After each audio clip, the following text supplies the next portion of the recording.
স্বাদ আর স্বাস্থ্যের সম্পর্ক কিন্তু ব্যস্তানুপাতিক। আজ সেটাকে একটু সমানুপাতিক পর্যায়ে আনার জন্য কিনোয়া বানাবো মশলা দিয়ে।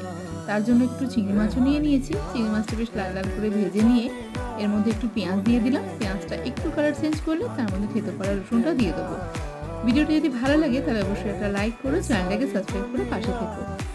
কিনোয়া যদি আমার খুব পছন্দের খাবার নয়, কিন্তু এটা ভীষণ হেলদি, তো এক এক দিন এক এক রকমভাবে এটাকে বানিয়ে থাকি। গাজরের বীজটা একটু ভাজা করেছি নুন দিয়ে, আর তার সঙ্গে ম্যাগি মশলার একটা প্যাকেট দিয়ে দিয়েছি। বিশেষ কিছু মশলা এই রান্নায় ব্যবহার করিনি। কিনোয়াকে বলা হয় মাদার অফ অল গ্রেনস। এতে আছে প্রচুর পরিমাণে আয়রন আর প্রোটিন। এছাড়া এতে আছে ওমেগা 3, ওমেগা 6 ফ্যাটি অ্যাসিড, যা হার্টকে ভালো রাখে। আরও নানা রকমের উপকারী উপাদান এতে আছে।